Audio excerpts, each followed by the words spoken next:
So I came across a tweet by one of the Midwestern Marx community leaders. I think the gentleman's name is Eddie Liger Smith.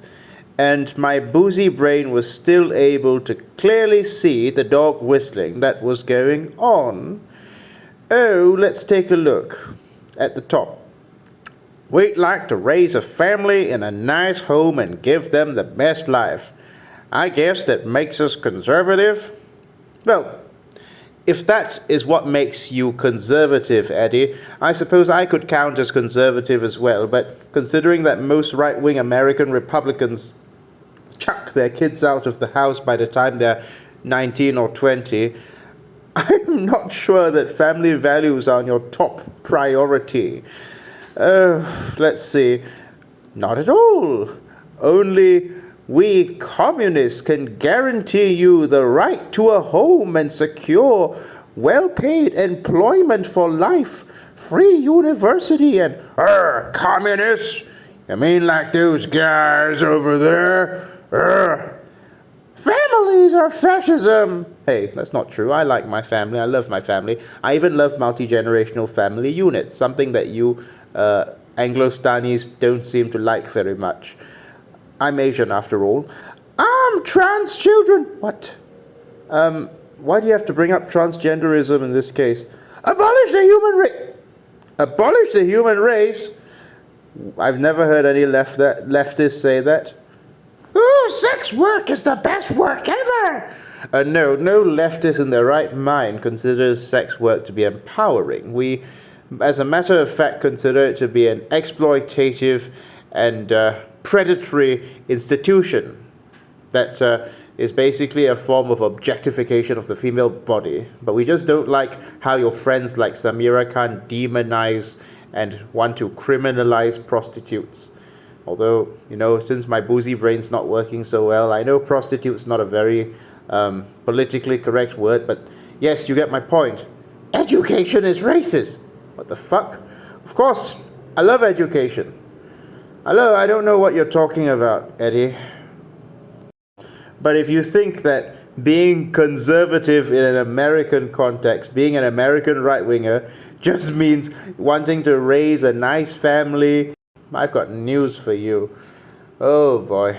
And considering that the sort of people that you guys carouse with, the likes of alt-writers like Jackson Hinkle, and when I say he's an alt-writer, I'm not being hyperbolic. I really do mean he is an alt-writer, since he is friends with the infamous Gonzalo Lira, aka Coach Red Pill, after all. But as the Greek philosopher Aesop once said, a man ought to be judged by the company he keeps. How then shall we judge Midwestern Marx, who are openly carousing with reactionary alt-right elements like Jackson Hinkle? And if you think I'm exaggerating, if you think I'm just holding some sort of a purity fetish, may I present to you a clip from Jackson Hinkle's very own Twitter page. This is Mr. Hinkle in his own words. Here's the thing, everybody. If you are gay, a whore, or a satanic anti-human scum, I wouldn't be surprised if you oppose Hamas, or the Houthis, or Hezbollah. I wouldn't be surprised if you support the imperialists against Bashar al-Assad. I wouldn't be surprised if you oppose Putin's Russia or Xi Jinping's China. None of it would surprise me. Yes, ladies and gentlemen, the very same Jackson Hinkle, the Christo-fascist who has basically praised the arrival of the Mayflower as something progressive and revolutionary, who has boasted that his ancestors arrived at the Mayflower. The very same people who committed genocide against the Native Americans. Yes, that's Jackson Hinkle. The very same person who uses the word manifest destiny unironically, as if we third world Southeast Asian savages don't know what manifest destiny is. The very same Jackson Hinkle who calls alt-right passport bro and manosphere guru Gonzalo Lira his good friend. Yes, that is the sort of company that Midwestern Marx keeps. Let me show you a few quick clips.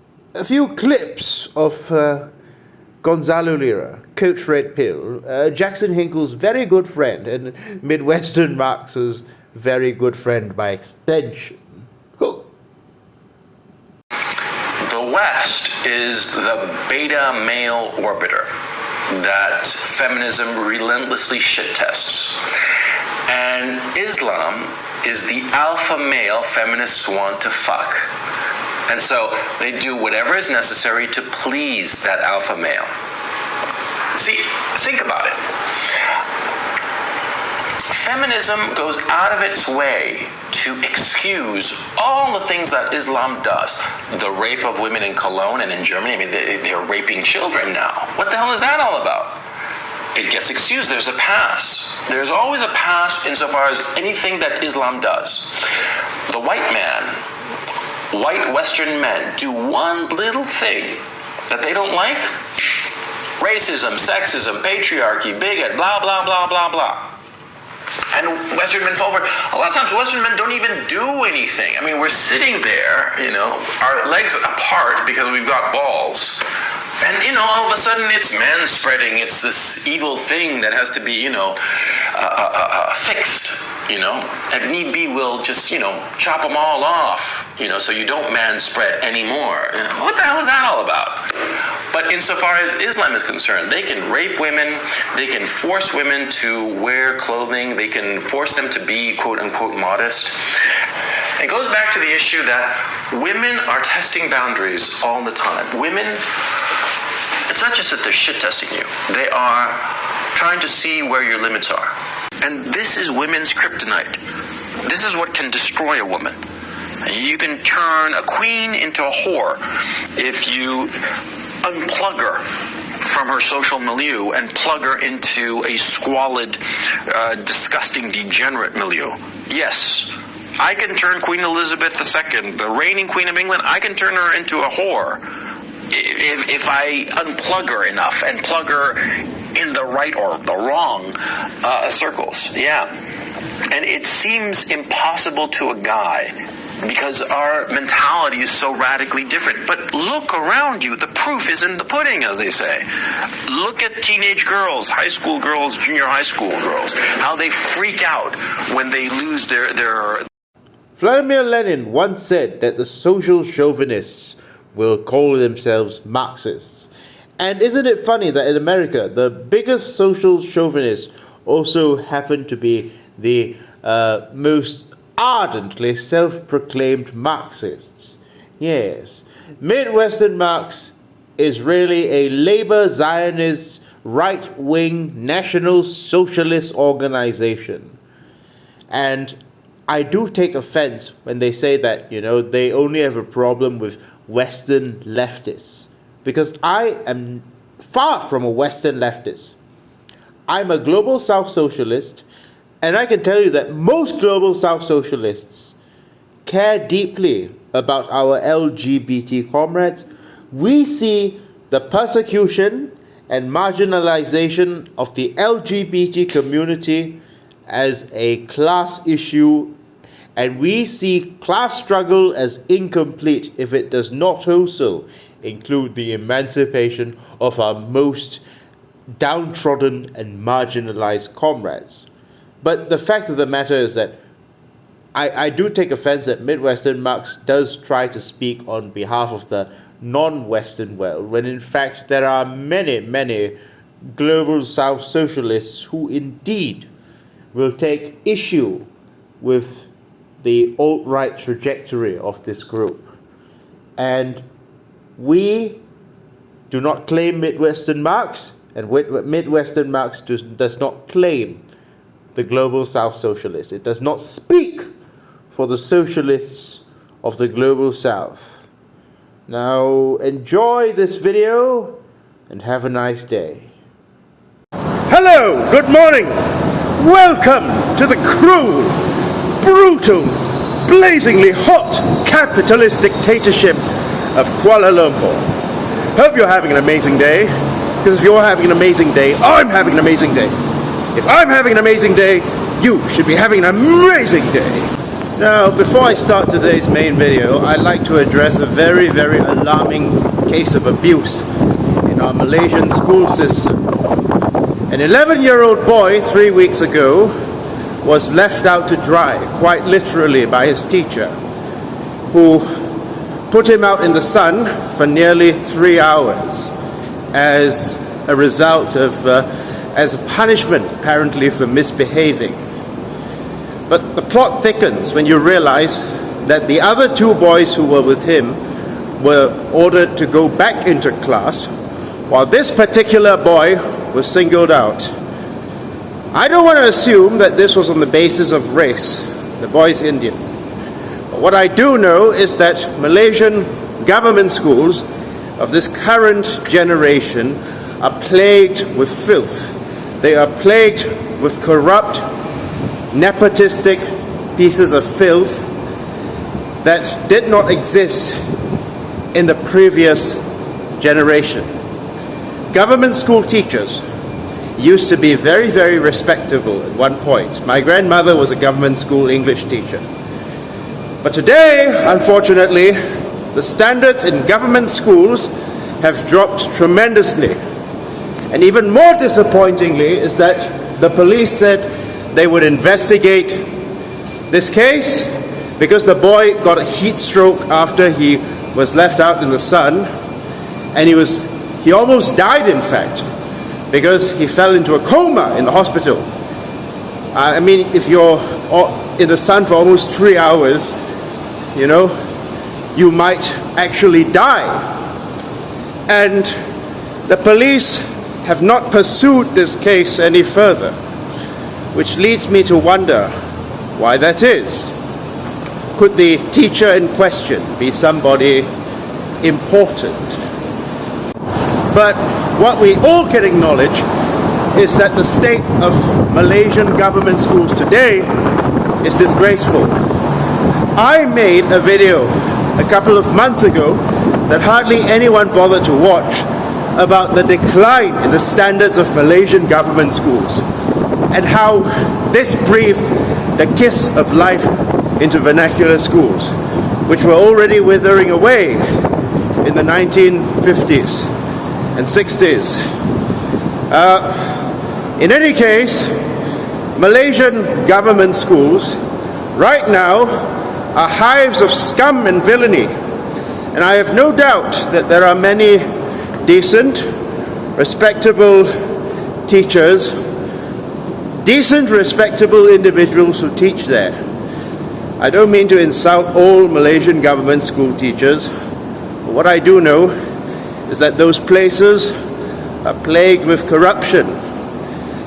Unless we can actually purge these problematic elements from our government schools, well, parents will continue to send their children to vernacular schools or private schools, because even though private schools and vernacular schools have problems, well, they're still not as bad as government schools today, okay?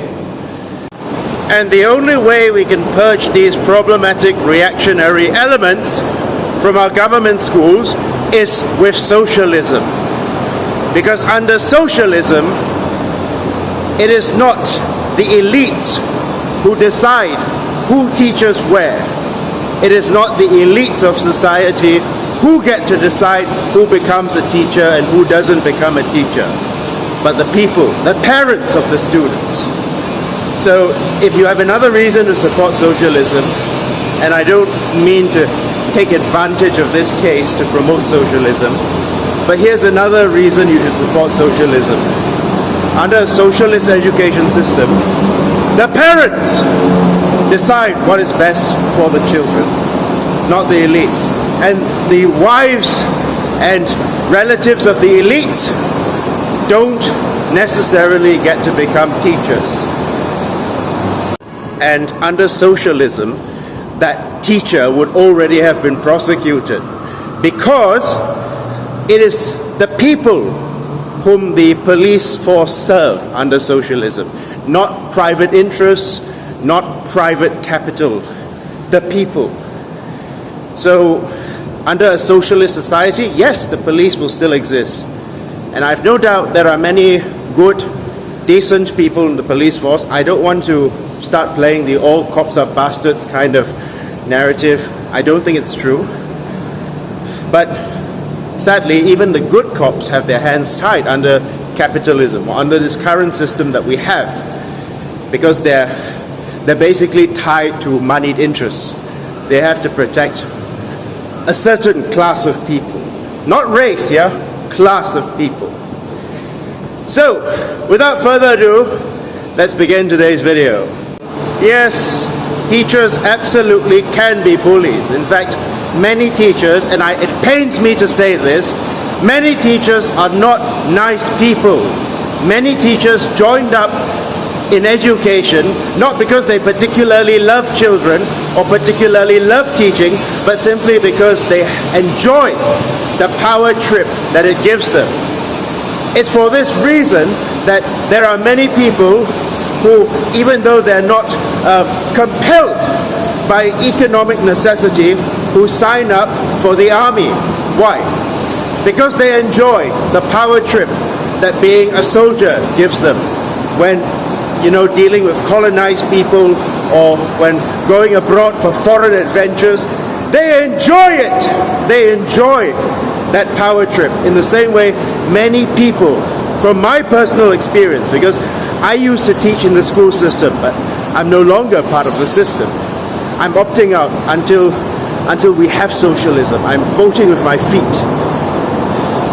Many people, from my experience, who became teachers not because they love education or because they love students, but because they enjoy power tripping over people, both over subordinate teachers as well as students. So what do you call a table of 4 school prefects and 1 bully? Why, you call it a table of 5 bullies, of course. Because anybody, any school prefect that does not call the bullies into account, any school prefect who does not hold the bullies to account, is fundamentally a bully. In the same way, a policeman who does not do his job in prosecuting a violent offender because that violent offender happens to be the policeman's friend is also a criminal. And unfortunately, we have seen many such cases in many schools where bullies get away with anything short of murder because their prefect friends, their school prefect friends, turn a blind eye to what they do. But today we're not going to be talking about school bullies who usually grow up to become bullies as adults. I don't buy into the trope that bullies are simply people with a troubled background, because that's basically downplaying the suffering of their victims. Now, even if they did come from a troubled background, it's no excuse to pick on anyone, because if you pick on someone weaker than you, you're simply a coward. But most bullies, from my experience, do not come from troubled backgrounds. They come from very healthy, happy families, and they simply enjoy bullying people for the same reason as I've mentioned. Some people enjoy the army because the army gives them a power trip over others. Bullies do not bully because they are troubled. Bullies bully because they have a superiority complex and a sense of contempt for their victims. Just like the Israeli soldiers have a sense of contempt for the people of Gaza, bullies are not these misunderstood individuals who are just doing what they do because of their material conditions. No. Bullies are fundamentally the worst kinds of scum you will see in society. And the sooner we purge society of bullies, the happier our world will be. Now you remember I mentioned that a table of 4 school prefects and 1 bully is a table of 5 bullies, am I correct? Well, this also applies to people who appoint themselves community leaders, who turn a blind eye or refuse to criticize the problematic trends of their followers. Yes, certain community leaders who appoint themselves community leaders but fail to rein in the destructive tendencies of their followers are also guilty of bullying indirectly. The Midwestern Marx organization, for example, claims to be an objective and rational answer to purity fetish woke Western leftists. Which is funny because I'm hardly a Western leftist. I'm actually a global South socialist myself. The antidote to purity fetish Western leftists is supposed to be the Midwestern Marx organization, and they claim to be these rational and objective people. But not only do they have a soft spot for the alt-right passport bro and Muslim hater Gonzalo Lira, awful human being, whose death was no net loss to the global South, really. And yes, Noah Crushvik of Midwestern Marx condescendingly told me that I should investigate on Gonzalo Lira myself instead of believing whatever I have heard of him from others. Even though I have literally seen his videos, his Red Pill channel, which has done far more damage than good. And basically, he's the same kind of guy that people like Serpenzier, that Western chauvinist sexpat in China, would be supporting. Yes, his death was no net loss to the global South. In fact, the spread of the American mind virus in the global South was curbed thanks to Gonzalo Lira getting liquidated. So, you know, I'm not a fan of Zelensky. I don't like Zelensky. But he did, and he basically did an indirect favor to the global South by liquidating Gonzalo Lira. But anyway, now that these people have opened the floodgates to all sorts of characters from the right wing in the Western world, you are even seeing not only Trump supporters, who are the least of our concerns, but people who actually hold alt-right views, penetrating the American socialist movement. And basically, what they're doing is that they're turning socialism in America to national socialism. And why am I concerned?